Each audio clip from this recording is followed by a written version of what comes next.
crise africaine bi nekk tey ci Sahel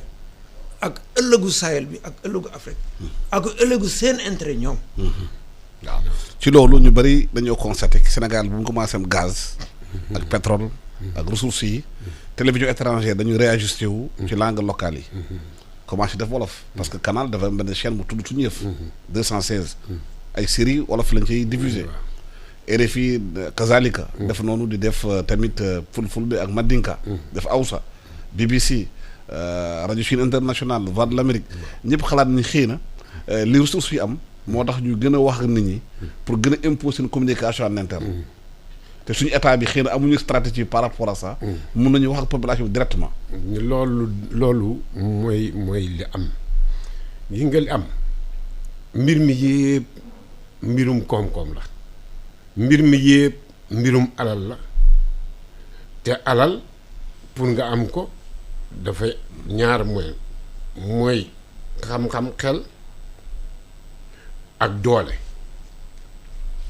léegi nag nee naa la dugal naa la ne la lu fi bees amu fi bu njëkk ba nga Europe amee jafe-jafe dañoo ñëw ci sunu réew yi jaay doole nangu réew yi jaay nit ñi nangu suuf si. lu taxoon parce que bëggoon nañoo jël alal ji pour yóbbu ko bu du woon li Afrique tey jii Europe duñ ko tabax. loolu ñëpp xam nañ ko léegi nag ma ne la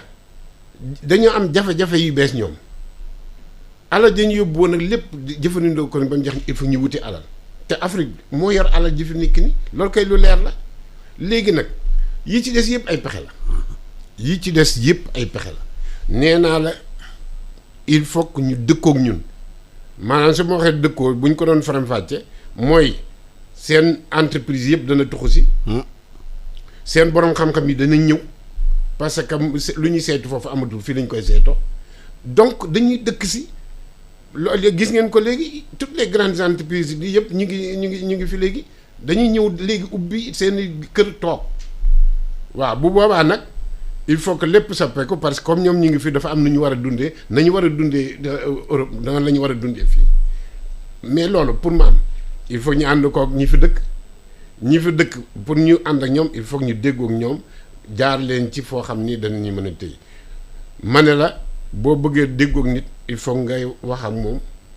loolu la ñuy wax communiquer te ku déggul sa làkk mënta communiquer yow ku bëgg a xam loo denc il faut mu wax ak yow. pour xam loo denc ak noo ko denc donc làkk bi dafay ñëw ci digg bi te loolu du lu bees. ndax colonisation bi muy am pour ñu mën ba ñëwee indi doole ba ci digg bi dañu gis ne loolu doxut am na ñoo xam ne seen bakkan na leen jara ñu gis ne ñi gën a téye seen làkk ñoo gën a résister boo jëlee Sénégal. bi tubaab yi ñëwee ñu ñëw indi doole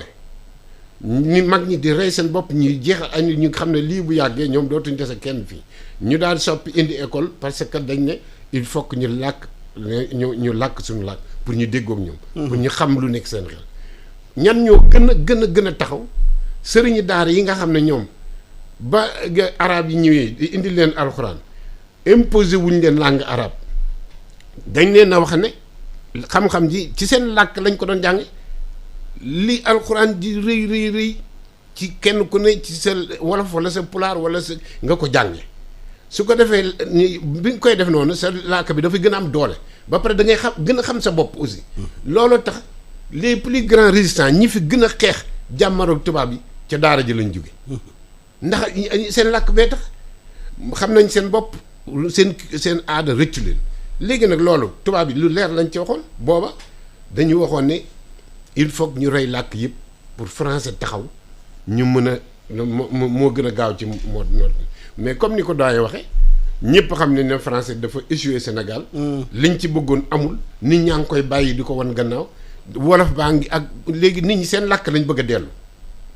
ñu mu boole ci nag jafe-jafe yu mag yii ma la waxoon ne moom moo ñëw léegi kon làkk baa ngi fii mais France ba muy dem di ñu jox indépendance ba dem bu dee Sénégal rek a tax may wax dem ba pour mu téye ñu ñaar la fi ba mooy la monnaie xaalis bi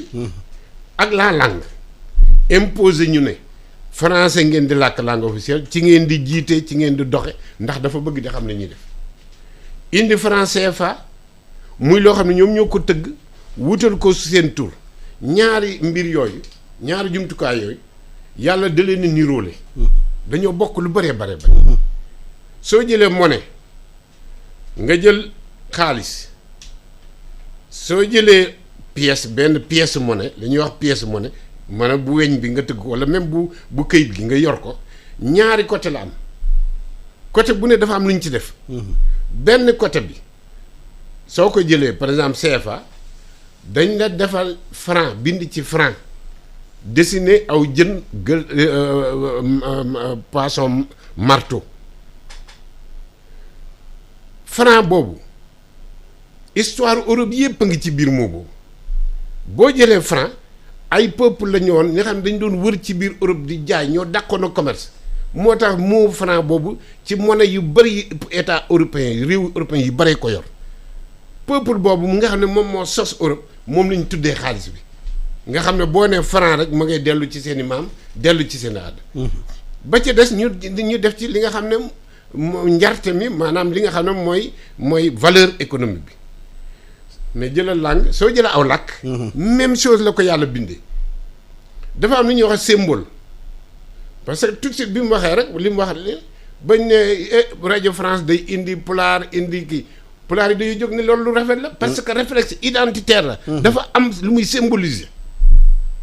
aada yéeg ngëm-ngëm yéeg lépp a ngi ci biir wante làkk boobu aussi moo lay permettre boo bëggee dem jëndi dara ka ngay waxal la ngay weccee konteeg moom làkk bi koy def kon xaalis dafa am lu mu ëmb ba pare am lu mu jar lu muy tekki ci alal langue dafa am lu mu ëmb loo xam ni boo ko tuddee ko moom yëpp ko ba pare aussi pour nga mën a doxal sa àddina il faut nga jëfandikoo ko langue nag ëpp doole monnaie parce que monnaie mënul dund te waxuñ ko kon langue mu ëpp monnaie ñoom li kiy wax ñoom xam nañ dañuy xalaat parce que xam nañ ne langue ëpp doole fuuf xaalis ndax li la koy won léegi jeunesse africaine bi yëpp dañoo dugg ci mbir mu bees xeex bu bees mooy wan gannaaw lépp lu jóge Europe surtout France da ngay def France dégage ñu am xam-xam léegi comme ñoom di wër nag léegi seen morom yi di waxtaan ñoom pour yee leen donc xeex bi bëre xeexu wax la xeexu communication ñoom xam nañ loolu kon kay la nga xam ne mooy matukaay bu mag ba nga xam ne mën naa tax ñoom ñu maîtriser kàllaama yi ba mën a wax ak nit ñi mën leen a dégg mën a dëkkook ñoom dañ koy indi te loolu du lu bees rajo France moo mas di doon avant moyen d'avant-garde de la France lu muy def rajo France fa jiitu li la ko wan tudd na léegi Sahel balaa militaire yi français yi yegg si rajo France fa jiitu ñëpp xam nañ ne immeuble Tamaro balaa armée française di Barkhane ñëw nañ def quartier général loolu Dakar ñëpp xam nañ ko ñooy jiitu militaires yi ndax il faut ñu dégg noon bi mu ñuy jàmmaar lool la lu muy fexe la lay xalaat te nag foofu dafa am benn problème boo xam ne ñoom xam nañ ne am na erreur bu ñu bëgg a rectifier moo tax ñu bëgg samp si bu dee làkk yi xam nga dafa am li ñuy wax langue standard boo xam ne ñëpp koy dégg boo jëlee wolof am na wolof boo xam ne boo ko làkkee ñëpp koy dégg ab tubaab mën na koo jàng mais am na wolof boo xam ne boo ko làkkee ku dul wolof dëgg mënu koo dégg boo demee ci Sahel bi ñi nga xam ne seen langue yi dafa soqe ko ci arabe duñ làkk langue arabe standard moo tax tubaab yi mënu leen dégg daari jël la ñuy làkk ay dialecte mu jafe-jafe bi gën a mag pour déggu jihadistes yi mooy gars yi dégguñ li ñuy wax kon il faut ñu ñëw dëkk ak ñun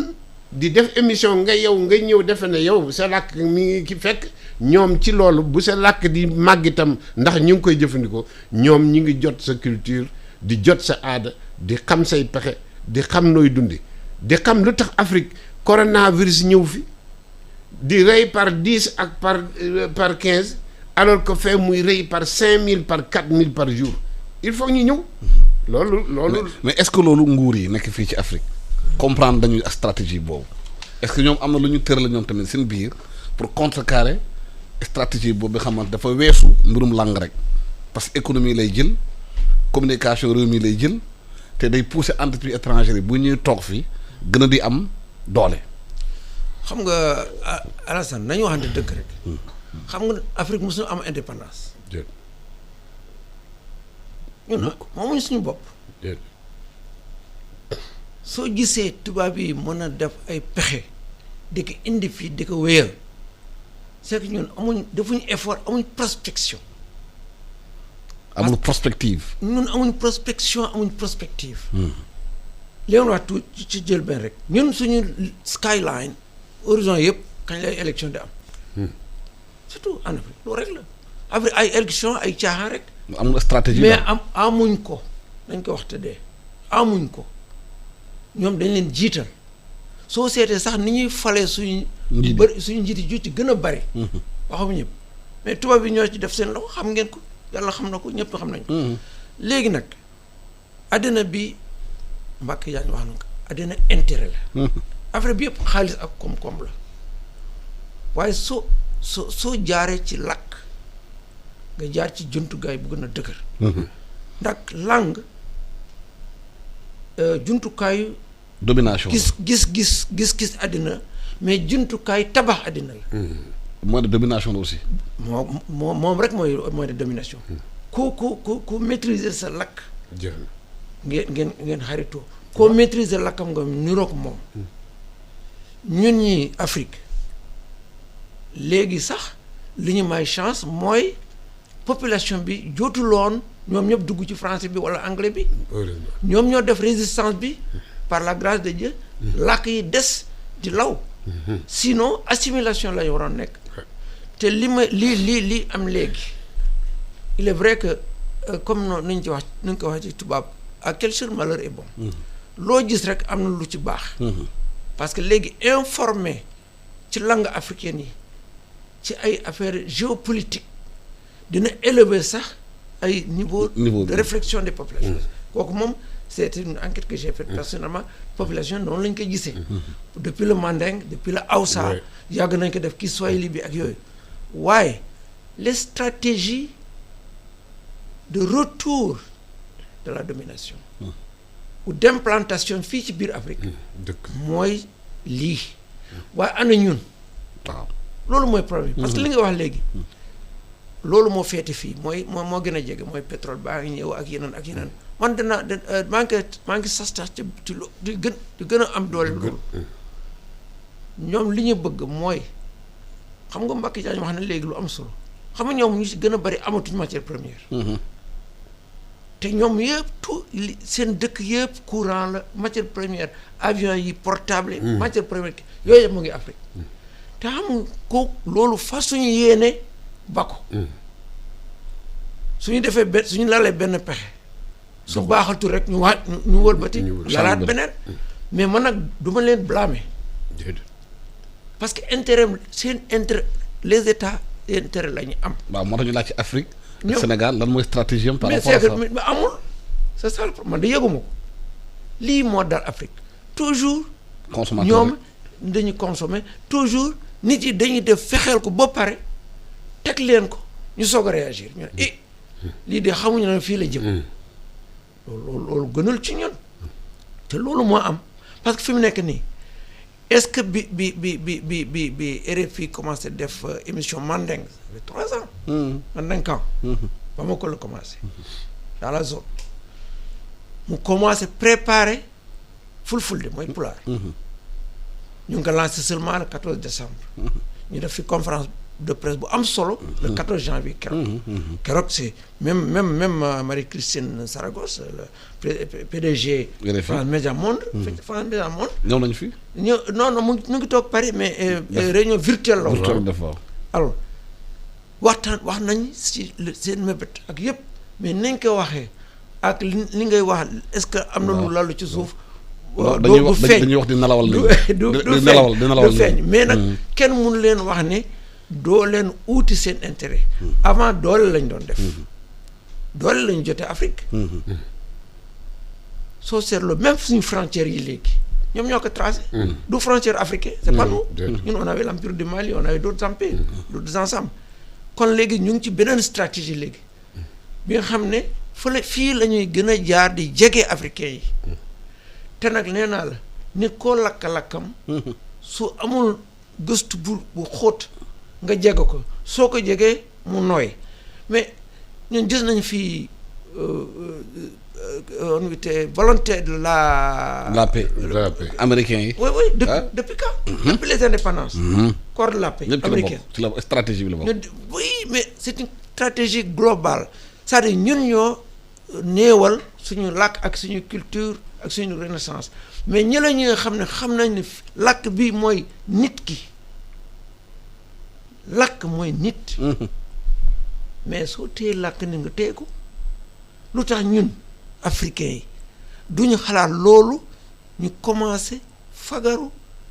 di defal suñuy bopp waxuma sax ñu dem ci jaww ji wala ñu dem ci weer wi mais làkk kay dundal ko saxal ko suuxat ko mu jëriñ réew kooku ak a yomb li ñuy def fii ñun mënoon nañ ko def fii def en Afrique di utiliser langue yëpp ni mu gën a yaatoo ku nekk gis sa bopp ci sa biir réew ci sa biir sous-région ci sa làkk même soo dee 3000 locuteurs nga koy dégg ci rajo nga koy gis ci télé nga ne man tam fii la bokk mais soo deful stratégie boobu mais ñoom soo seetloo même les Américains naka la SIL di liggéeyee du sooy ñëwee ci réew day dem yónni ay nit ñu jàng làkk ñu seet nag ñu gën a tuuti ñu jaar foofu di traduire Bible dugg ci ñooñu dem ci village yu gën a kii yi fekk réew yi ñu ngi négliger ñooñu ñoo xam ne dëgg rek ñooñu compté wuñ ay Bassa fii Sénégal ay soo gisee tout le groupe Thiangin la SIL moo ci liggéey soo demee Kédougou ay Bassari Bédi Koña ji mais nit yi teguñ ko sax muy ay làkk kooku c'est une erreur monumentale des Africains ñeneen ñi ñu ngi xeex ci suñu biir làkk bi amul njëriñ bii moo am njëriñ kooku soo ko defee dangay may place sa doon fu mu duggee ci sa réew te loolu africain di def kon nag li la jaaxal moo ñu jaaxal ñun ñëpp parce que ñun xam nañ professeur Mbacké Diagne ak ñeneen ñun ñi xam ne dañu gëstu ci ay kàllaam africain yi ak de façon générale xam nañ valeuru làkk c'est un instrument très puissant waaye nag est-ce que daañu déglu suñuy wax c'est ça aussi le problème est-ce que daañu déglu suñuy wax est-ce que suñuy gëstoo wone ne nii la ñu war a def wone yoon est-ce que daañu ko topp loolu mooy problème Afrique du fii rek partout Afrique moo mel noonu loolu nag c'est un grand risque pour l'Afrique parce qu'on prête le flanc parce que constat bi ñu def mooy programme alphabétisation ñu amoon fii dañ ko xaw a néewal doole amatul doole bi mu amoon avant te loolu ñeneen ñëw jël làkk yi di ko wax nit ñi est-ce que loolu du tax ñooñu basculer foofu te surtout contenu bi maanaam lu ñuy def ci làkk bi lu ñu ciy wax ak nit ñi xamaguñu lan la. voilà parce que bu ñu nee par exemple benn rajo bi nekk RFI yenn jour moment journée bi day décrocher antenne bu nekk Tambacounda dugal foofu laxu fulful bi ak Mandinka te frontière bi foofu nekk ay Mali nekk ay Peul nekk ay loolu te am or am lépp te xamul lan la ñuy wax ak askan wi te ministère de la communication de la culture gisuñu benn geste bu ñu ciy def day jaaxal Sénégalais yi. loolu mooy mbir mi maanaam li doyen Fary wax mooy mbir mi gis nga fi nekk nii li wér ba wóor mooy ñi ñu jiite ñaar rek moo mën a am soit dañoo xamul lu xew mooy comme li xew rek ñun xamuñ lu xew ba liy ñëw duñ ci xam dara wala boog li ñu dal ñi jàng tubaab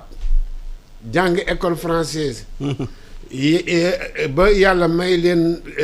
sutura ci loolu nga xam ne ay tubaab lañ loolu téye leen ba defe nañ ne tubaab yi ñuul ay tubaab yi ñuul bu ñu defee leneen seen mbir yàqu ndax man maa gën a daanaka maa mujj ñëw ci gëstu bii su dee damaa comparaison bopp ak Fary Silatika Aram Fall Diop Yero Sylla Amadou Diallo nga xam ne ñooñu dañoo seen dund yëpp dañ ko jeexal ci gëstu lii bind teg fi lépp loo xam ne nii réew mi soxla na ko ci seet nu kàllaama réew mi mën a suqi réew mi def nañ ko ba pare moo tax ma waxoon ministre éducation ci forum bi ñu defoon teeru bi ci wàllu loolu nga wax ne alphabétisation éducation des adultes des jeunes ma ne ko Sénégal amatuñ lu ñuy seet ci mbiru làkk amatuñ lu ñuy gëstu wala lu ñuy essayer nooy expérimentation bi ñu dëkkee li des mooy jëfandikoo li nga xam ne xam-xam bi wane na ko pour tëral doxalinu réew mi soppi doxalinu réew mi loolu bu amul jaruñuy sonn njàngale la ministre éducation yor man maa la wax ne tant que ñu ngi jàngalee français surtout ci daara yu ndaw yi jëm kaw ñi koy jàngalee français qualité du am réussite du am waaw mën nañu def ay pexe nag di jàllale xale yi ndax munoo xale boo jël dana am retard 12 ans de retard d'âge mental juróom-ñaari at yi nga xam ne moom lay dugg sa école wala juróom-benn at yi nga xam ne moom lay dugg sa école fekk na moom mu xam àddina bu yàgg ci diggante ndeyam ak baayam mu dugg école balaa moo maîtriser français ba mën cee wax àddina ak boppam juróom benn at la waat muy fukki at ak ñaar wala fukki at ak ñett de perte yooyu yëpp da koy tax alors que morom ma ca tugal juddu ci tubaab jàng ci tubaab mais bu ñu leen tegee duñ mën a niru loolu tax su ñaari borom xam-xam bu wolof wala pulaar toog ak borom xam-xam boo xam dafa jàng ci russe ci làkkam wala anglais wala yooyu moom na mu koy waxee munoo ko ni waxe donc làkk bi dafa am solo dañu mel ne dangaa yow amoo xam-xam fekk yow làkk bi moom moo lay tënk alors léegi nag ñun loolu ñun wax nañ ka li ci des mooy ñi nga xam ne yàlla ñoom la jox réew yi jox leen pouvoir yi ñu fal leen yeewu ñoo man defe naa sax ñoo ko gën a xam dañ ko ñemewul bind naa article xam nga njëkkoon naa bind benn article gouvernance linguistique frein à l'émergence économique di segg ko pour mu gën a woyof ma def ko ci presse bi ñun ñi lire ko ma tourné waat bind qui a peur de l'aménagement de langue kan moo ragal ñu jëfandikoo suñu làkk loolu loo xam ne ni man balaa ma ci gëstu sax fekk na tubaab yi gëstu nañ ci bu yàgg lan moo tax suñ ne la sa làkk lan moo lay tiital maanaam ñi jàng tubaab dafa am noo xam ne noonu la tubaab yi di tiitalee pour jàpp na yow boo bàyyee seen làkk da ngay daanu da ngay arrière ma bind lu kan moo ragal làkk yi loolu mais ñi ma jiitu ñoo ëpp luñ bind ci loolu mais kañ lañ mës a gis gouvernement bi ñëw toog ne nu ñuy def léegi ba suñu làkk yi yow nga yor téeméer bu ne juróom-ñetti fukki nit mënuñu làkk français comme ni ko doyen waxe looloo sax ñu moo may sens suñu làkk yi lu mel na wolof ak yooyu pulaar ñi ci dëkk yi moom la ñuy jëfandikoo am na ñoo xam ni duñ jëfandikoo benn baat te war nañoo gërëm suñu mag yi li ma waxoon ne waa daara ji ñoo tax làkk yi demuñ boo jëlee li sëñ Bamba bind yi benn mot français moo ci nekk te mot français ba na mu ko waxee ci li ma dégg boroom xam-xam yi wax xam nga ne loolu mooy kókkali leen li wolof di wax kókkali takki ne mooy merci ndax ñoom bu ñu ko yóbbuloon kattangal ko lii ko yàlla jox du ko jox benn baat mais dem xoolal réseaux sociaux xale yi bawol yi dañuy jóg di defar ay site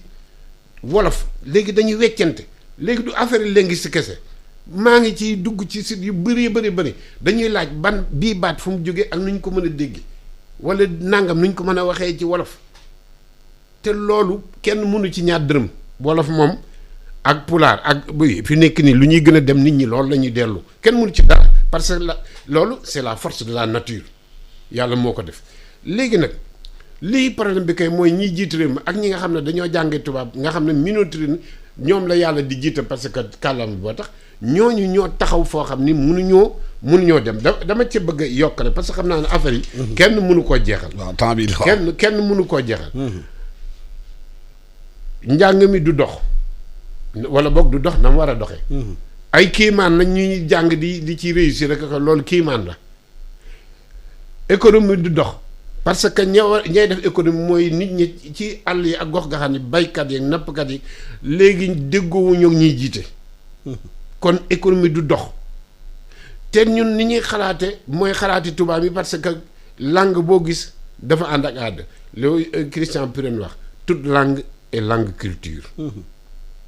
soo bëggoon a wax tey garal dugub ji nga toggal ma ci laaxu caaxaan nga ne da nga koy wax tubaab bi nga ne da nga koy tara garal ma dugub ji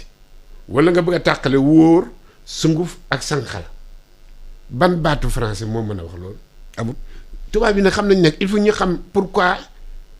ñun ñu mën a dékku yenn feebar yi est-ce que du laaxu caaxaan bi muy lekk tax mais kon il faut ma dem ci moom mu wax ma laaxu caaxaan nu ñu koy toggee mais laaxu caaxaan nu ñu koy toggee kenn mënu ko expliquer ci tubaab. ma jël secret yi loolu la. donc il faut mu ñëw jël secret yi. il faut mu xam lan moo wuutale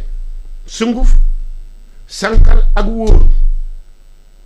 ak lan moo ciy def laaxu caaxaan lan moo ciy def fonde lan moo ciy def sumbi wala lan moo ciy def ruy. léegi loolu làkk bi dong ko ci mën dimbal moom dafa xam ne lu xew il faut ma lekk làkku caaxaan comme dama dem Hollande benn colloque tubaab bi dama xool ni may lekkee jën ndax man lu may def man niñ ma yare parce que damaa juddoo ci comme li ñuy wax naan coof la yaxu coof dafa neex man bu ma lekk coof ba dama yëy yax yi mu may xool après ma ne mais yow pourquoi yow li ngay yëy yax yi quoi ma ne ko yax yi moom moo yor affaire bi yow xa jàng los c'est kon xam nga ma gis mu commencé di yëy yax bi ni ma koy yëyee kooku bu yëgee ne man laaxu caaxaan mooy faj sama grippe si buru laaxu caaxaan na koy faj day cëppeelu si te ñoom ñëpp ñu ngi koy def fi nekk ni ñun ñuy tukki dama ko ñëw di recevoir ay collègues fii di suñuy morom ñu ñëw xam nañ ne ñëwuñ dong léegi pour seen njàng ak mais dañuy xoolaale nu ñuy toogee loolu moom mooy mbir mi. est-ce que léegi suñu nguur yi comme ni ñu ko waxee sànq loolu yëpp xam nañ ko dañ ko ragal a dëkku pour doole langue nationale yi ou bien dafa am lu nekk ci suuf ku jéem a def dara ñu def lu ñu def Thomas Sankara. waaw xam nga ku fonk sa lakk fonk sa bopp ku négliger sa lakk négliger sa bopp négliger sa lakk nag moo dal nguuru africain yi fi mu nekk nii lu tax fii ci Sénégal walla feneen duñu ut ay pexe ba suuxat làkk réew mi waxuma ñu wax ko rek ci wax mais jëfin su ma jëlee léegi exemple suñu MOEPS modèle harmonisé de l'éducation bilingue au Sénégal dañu bëgg a dem ci li Mbàkke wax c'est-à-dire xale yi mën a léegi commencer seen njàng seen kàllaama yu ñuy ndàmp continuer ak moom yu ñuy wax ci biir kër gi waaye bind bi rafet na man ci laa bokk ñi ko bind waa ana xaalis bi du ko ci def ana xaalis bi fan lay jógee ma nga francophone parce que ñun toujours fii ci Afrique lu ñu def rek ñu ne dañuy xaar financement étranger surtout affaire làkk ñi may déglu di ma seetaan fii xam ne wax naa dëgg te étranger du la financer pour dooleel toujours ONG yi ñoo poussé kàllaama réew yi jafe na que nga gis nguur gi dindi ci budget lu am solo dugal ko ci d'ailleurs léegi wax nga ko alphabétisation dafa reculer dañ ko reculer waaw ñu koy rey sax xaw ma ndax dinañ ko rey mais reculer na moom parce que ñun nekkoon nañ fi depuis longtemps gis na lu mu doonoon ak lu moo daan léegi groupe baa ngi wàcc léegi njànguma xale yi commencé ko ci wolof ci pulaar ak séeréer wala yooyu kooku itam ñu ngi ko wax ci làmmiñ jëfuñ ko mais jëf ji ci pexe ak xaalis defuñ ko te suñu xaaree tubaab yi def ko suñ ko defee dañ koy def ci seen intérêt kooku lu leer la léegi nag question bi mooy lan est-ce que nguuru Sénégal ak nguur yi Afrique fi ñuy defee ay RFI ci Mandinka ci pulaar dañ ko yëg bañ ko wax ak population bi wala que dañ ko ragal a wax wala ñoo ko gën a tey ñoom ak tubaab yi ñoo bokk intérêt ci loolu. kooku c'est une grande question. absolument man mënuma ko tontu. waaye mën naa ko soupçonner parce que itam ñun dofuñu américains yi xanaa dañu amul doole mais dofuñu naka ngay toogee ba lii yëpp am ba nga invité ñu fi ñu di ci wax te ministre éducation man mosuma dégg mu wax ci. ministre de la culture et de la communication te langue mooy culture mooy nit mosu ci wax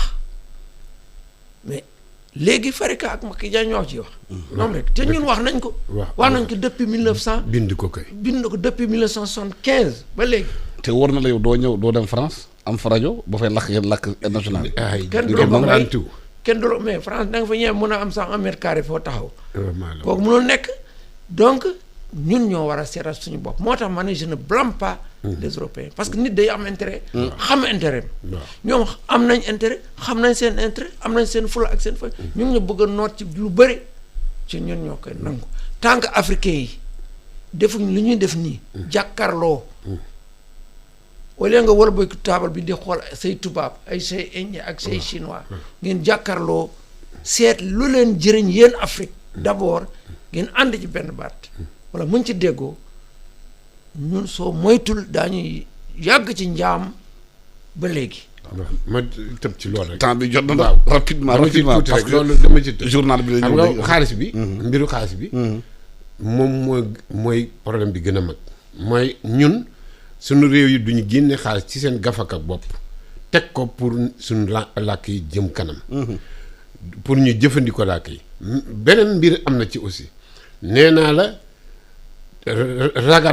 ragal ci suñ gouvernement yi am na ci mbir mi. ñu am na ku ma wax bi ci sama enquête ne est-ce que bu ñu ko defee France nangam maanaam bu ñuy xalaat ñu ngay xalaat lan la France jëkk maanaam nit ki yow ñu samp la ci boppam réew ngay xalaat réewum jàmbur nu muy xalaate mais fàttali li mu wax dëgg la France intérêt lay xool Amérique intérêt la xool lan moo xew fi mu nekk nii mooy sunu système yi dañu ko sécuriser wul nit mooy jóge ci àll ba. indi ay pexeem. ñëw ne la damay ñëw développer sa làkk dugalal ko ci say école léegi indi xaalis bu bëri moo xew waxtu yi may wax yow ci Sénégal. dafa am ku ñëw indi ay 50 de milliards ne day dañuy jàppale pour wolof ji dugg léegi yàlla def ki fi nekkoon di sénégalais muy kër goo xam ni def na liggéey bu rafet ñu dàq ko école yi pour jàmbur ba la ñëw dugg si ci biir système éducatif pour ne moom mooy ñuy jàppale ci suñu làkk ka nga xam mooy doomu réew mi xam lu réew mi soxla xam nu mu ko bëggee te kooku mën naa ko tudd mooy ONG Arrête def liggéey boo xam ne ñëpp dañ nga gis ne lii lu rafet la au lieu que ñu yaatal ko ñu génnee ko benn waaye bu jigee ci àll ba